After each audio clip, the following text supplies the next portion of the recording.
Selamat datang di Banjarmasin, ibu kota Provinsi Kalimantan Selatan. Sebuah kota yang kaya akan sejarah, budaya, dan tradisi yang mengakar kuat. Banjarmasin yang dikenal sebagai kota seribu sungai memiliki daya tarik yang luar biasa, berkat peran pentingnya sebagai pusat perdagangan dan budaya di Pulau Kalimantan. Di sebuah desa terpencil yang kaya akan tradisi dan budaya, masyarakat masih menjaga warisan leluhur yang telah turun-temurun. Salah satu ritual budaya yang hingga kini tetap dilestarikan adalah budaya mandi Tampung Tawar. Tampung Tawar adalah sebuah upacara pembersihan jiwa dan raga yang dilakukan dengan menyiramkan air bunga kepada seseorang. Berikut budaya mandi Tampung Tawar dari sisi pandangan budaya, agama, dan sains. Baik, assalamualaikum warahmatullahi wabarakatuh. Waalaikumsalam. Perkenalkan, saya Indra Fatima dari jurusan Tadris Kimia Universitas Islam Negeri Antasari. Tujuannya kan saya ingin mewawancarai Ijati untuk mempertanyakan tentang budaya Tampung Tawar. Mungkin dari Izati pernah mengalami mandi Tampung Tawar tersebut gimana? Boleh diceritakan? Kan waktu kecil tuh ulun tuh kayak ada garing lawas. Sakit itu Ya. Jadi mama tuh mengusulkan bawa aja ke apa tuh namanya, tetuha di kampung tuh ada orang yang bisa dia mengobati dengan cara memandii lawan di Tampung Tawari. Habis itu datangnya ke situ. Ya si Din itu di haur datu gitu nah, kayak di apa ya, ditegur. Dikenal teguran gitu. Habis itu dimandi isidin di Tampung Tawari. Habis itu selang beberapa hari tuh sembuh, tapi ada kayak syarat-syaratnya gitu, disuruh sidin apa ya istilahnya tuh, ngasih imbalan lah ke beliaunya yang Iya, ngobatin gitu. Syarat-syaratnya kalau boleh tahu apa aja? Nah yang ku ingat lah Iya. kayak kopi pahit, habis itu bubur manis, bubur merah, bubur putih gitu, gula, telur. Yang ku ingat itu aja sih. Itu disajikan ke beliau atau gimana syarat-syaratnya? Atau waktu mau mandi dibawa tuh kopinya, atau waktu habis mandi nanti tolong kopinya, buburnya itu taruh di depan rumah atau gimana syarat-syaratnya itu? Itu sebelum mandi dikasihnya. Oh, jadi sebelum mandi itu tuh menyerahkan itu dulu, baru dimandiakan. Gitu. Waktu Izati sendiri sakit ini nih, kira-kira berapa lama sebelum dimandikannya? Sekitar semingguan lebih lah. Oh, semingguan lebih. Nah, berarti setelah kejadian dimandikan baru tuh sembuh. Kemudian sakit lagi atau Enggak sih, itu nggak ada lagi kayak sakit-sakit gitu. berarti memang langsung kayak manjur gitu. Berarti dari semua keluarga Ijati memang pernah mengalami mandi Tampung Tawar atau baru Ijati nih dari keluarganya? Baru aku aja sih. Ada atau kakak berarti belum? Enggak, aku aja. Menurut pandangan Ijati sendiri dari budaya Tampung Tawar ini gimana? Kan itu dari tradisi terdahulu gitu. Gimana ya? Setuju aja sih, kayak apa ya? Gak menyalahi aturan. Karena kan itu dari tradisi orang tua dulu, jadi meyakini saja dan mengikuti dari anjuran orang tua gitu.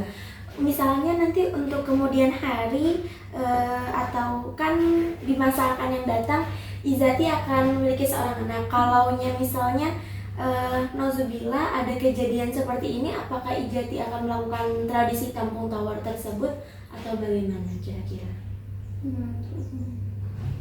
Berusaha diobati ke dokter dulu. Kalau nggak bisa, ya itulah jalan satu-satunya. Berarti tetap usahanya ke dokter dulu, baru ikhtiar dulu ke dokter. Habis itu nggak ada cara lain, Baru datang ke budaya tersebut. Oke. Mungkin itu aja atas pengalaman Ijati, terus tanggapan Ijati dari budaya Kampung Tawar ini. Terima kasih. Assalamualaikum warahmatullahi wabarakatuh. Assalamualaikum warahmatullahi wabarakatuh, Ustaz. Waalaikumsalam warahmatullahi wabarakatuh. Wassalamualaikum warahmatullahi wabarakatuh. Perkenalkan, ulun Ibu Martalina dari jurusan Statis Kimia, Fakultas Tarbiyah dan Keguruan, Universitas Islam Negeri Antasari Banjarmasin. Ini Ustaz, ulun ada kedatangan mata kuliah Islam dan Budaya Banjar, dan itu untuk tugas kelas. Nah, ulun ini ada ngangkat budaya Banjar yang itu tuh wanita Tawar. Nah, niat ulun untuk mewawancarai kalian tuh gasan menurut penelitian dalam budaya Banjar Kampung Tawar ini dalam agama gimana? Budaya Banjar tentang Kampung Tawar. Kampung Tawar. Kampung Tawar ini macam-macam. Ada orang desain ke mandi-mandi pengantin.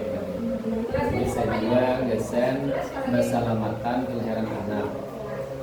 Nah, dalam kacamata agama, hukumnya dulu, hukum Kampung Tawar itu boleh, tapi dengan syarat, dengan catatan selama tidak melanggar syariat agama. Karena esensi daripada Kampung Tawar itu adalah sebuah doa dan harapan oleh orang tua kepada Allah Ta'ala.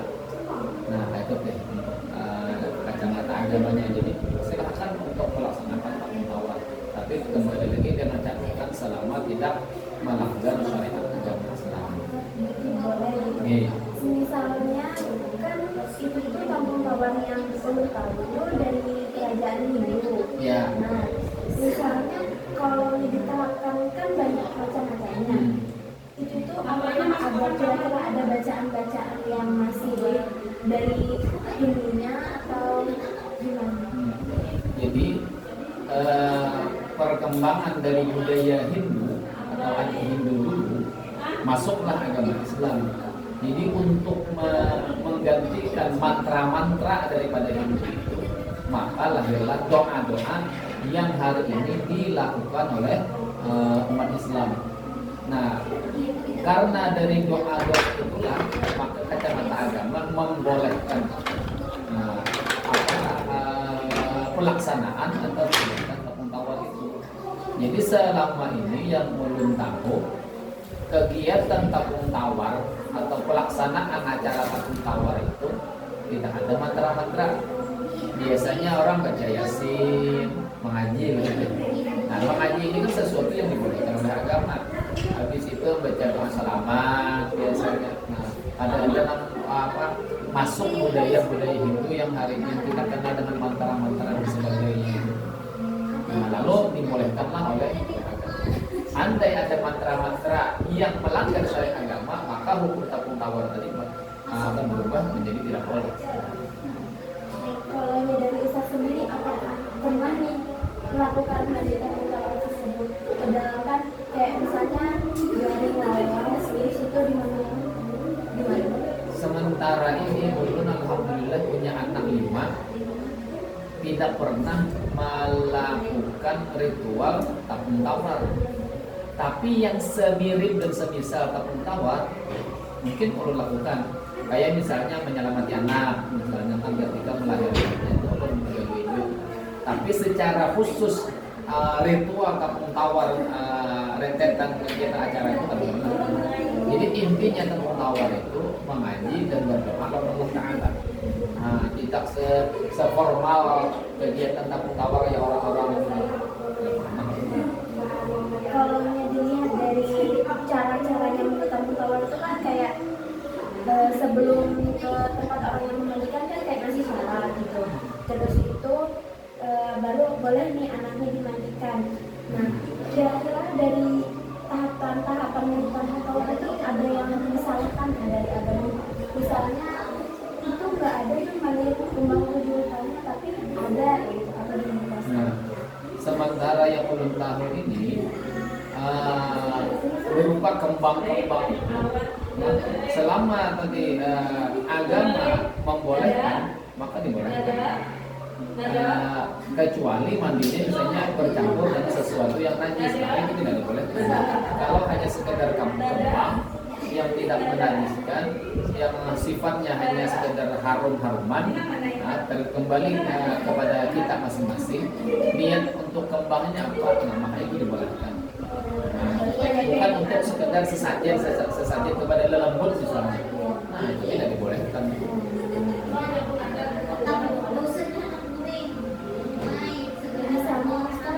Kalau dia ini ada niatan itu memandikan ini supaya biasanya ada yang kayak mau melakukan ulangan atau lomba katanya, terus dia mandi, kira-kira itu salah atau enggaknya dia melakukan hal tersebut?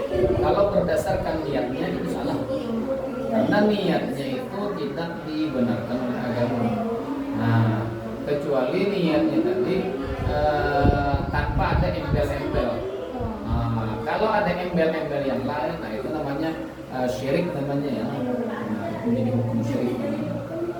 Kalau dari agamanya sendiri kira-kira ada nggak Ustaz kayak misalnya di Al-Quran itu yang sama atau yang mirip kayak misalnya Allah atau Rasulullah dulu pernah ngajarin kayak misalnya disuruh mandi kalau ada? Tidak ada. Tidak ada. Jadi tamu tawar ini murni daripada Banjar untuk mengantisipasi atau mengikis daripada budaya Hindu itu. Jadi mungkin sama, hampir mirip ketika metode dakwah oleh Sunan Kalijaga kalau tidak salah ya, dengan metode wayang. Lalu di wayangnya, budaya wayangnya tetap berjalan, tapi kegiatan yang diisi dengan wayang itu adalah dakwah, syiar agama. Gitu. Berarti tergantung niat, kemudian tuh bacaan-bacaan itu dari Hindu dinormalisasikan. Ya, dinormalisasikan, betul. Diganti kayak bacaan Yasin. Ya, soalnya pokoknya yang hari ini ulun tamu itu baca surah Yasin.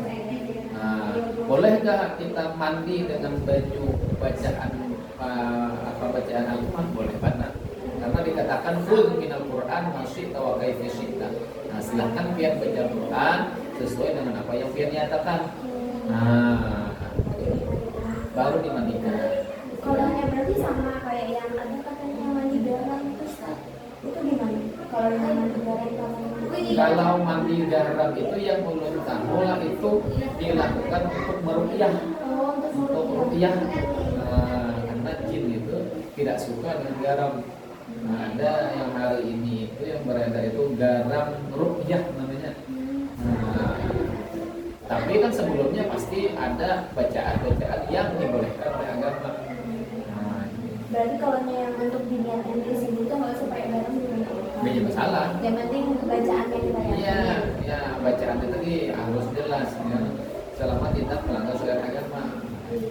Kira-kira satu pertanyaan terakhir, pesan moral dari nilai agama yang dapat diambil dari kampung tawar itu sendiri? Pesan moral daripada kampung tawar itu adalah kita kembalikan niat bahwa tauhid itu hanya kepada Allah Ta'ala, yang memberi keselamatan kepada Allah Ta'ala.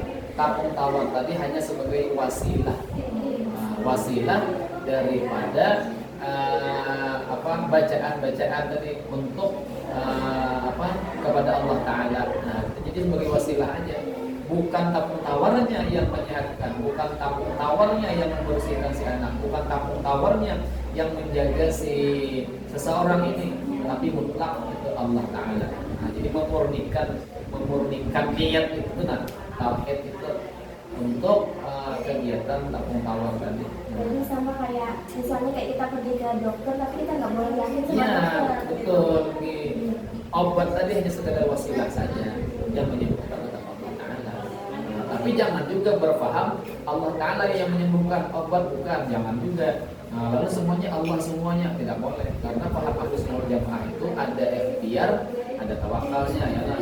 ikhtiarnya dengan obat, tawakalnya Allah Ta'ala. Jadi obatnya kita jalani, doanya Allah pun kita jalani. Wah, makasih banyak Pak Ustadz atas ilmunya, sudah mau menyediakan waktunya, meluangkan waktunya, berkesempatan untuk diwawancarai. Semoga kalian panjang umur, sehat selalu, dan Panjang umur sehat dalam taat ya. Panjang umur sehat dalam taat. Kalau panjang umur sehat tidak taat, enggak usah. baik. Terima kasih Ustadz. Ya, sama-sama.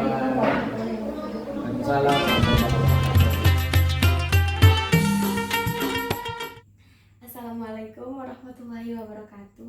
Waalaikumsalam. Assalamualaikum warahmatullahi wabarakatuh. Waalaikumsalam warahmatullahi wabarakatuh.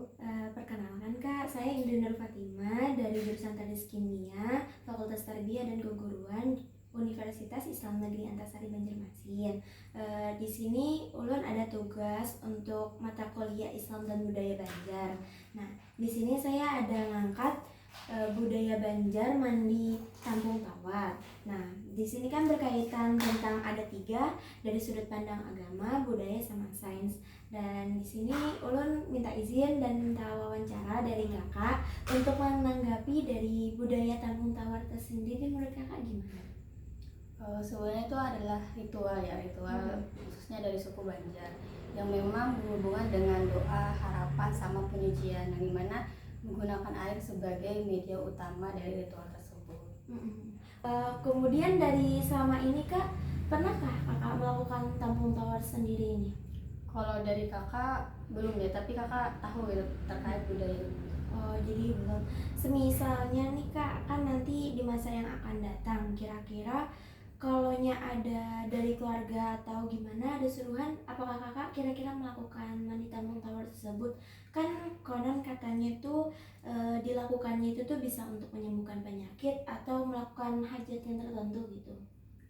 Kalau untuk meneruskan ada tradisi budaya ya, menurutku tidak masalah gitu loh, karena ya untuk kesejahteraan mungkin untuk meneruskan budaya yang ada. Tapi terkait untuk memang supaya menyembuhkan diri atau gimana, memang menurut teori Emoto ya, teori dari Jepang, itu tuh katanya memang kalau misalkan air diberi doa atau diberi energi positif, kristalnya itu memang akan berubah dibandingkan kalau misalnya diberi energi negatif. Nah, mungkin kalau misalnya dikaitkan dengan teori tersebut, budaya Tampung Tawar ini ya kemungkinan ada hubungannya dengan kalau misalnya kita beri harapan maupun doa-doa sebagai penyucian diri gitu. Tapi kalau misalkannya berdasarkan memang niatnya untuk misalnya menyembuhkan dari penyakit, dikaitkan ke sains, itu tidak ada hubungannya sebenarnya, karena H2O itu maupun diberi doa atau harapan gimana pun tetap bentuknya itu H2O, kristalnya tidak ada hubungannya gitu. Karena memang air itu hanya dipengaruhi oleh suhu ataupun udara untuk berubah. Berarti dari teorinya nih ada, tapi kalau dari segi sains tuh H2O ya tetap H2O gitu. Iya, tidak ada hubungannya, bisa jadi obat atau gimana.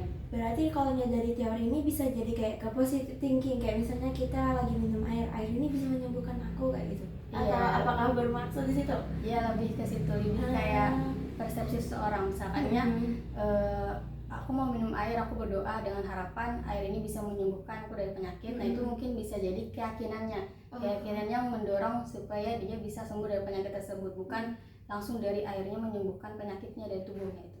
Ini berarti kayak istilahnya kita itu tuh harus melakukan keyakinan ke Allah, tapi perantaranya kayak ke dokter gitu, atau lihat ke mandi Tampung Tawar tersebut. Iya, Gitu. Kalau misal lagi nih Kak, mungkin yang terakhir, kira-kira dari ritual mandi Tampung Tawar tersebut, untuk di sainsnya kan tadi tidak ada sangkut pautnya. Namun kalau misalnya diteliti, apakah dari semua urutannya itu tuh kira-kira memang ada sangkut pautnya atau tidak? Sama sekali tidak ada sebenarnya. Karena memang pure dari budayanya gitu. Iya, cuman dari budaya tadi dan keyakinan seorang terhadap doa dan harapannya untuk terkabul melalui media air tadi. Ini mungkin itu aja Kak atas informasinya. Terima kasih banget tentang teori-teorinya tadi. Semoga Kakak diberi umur yang panjang dan sehat terus. Assalamualaikum warahmatullahi wabarakatuh.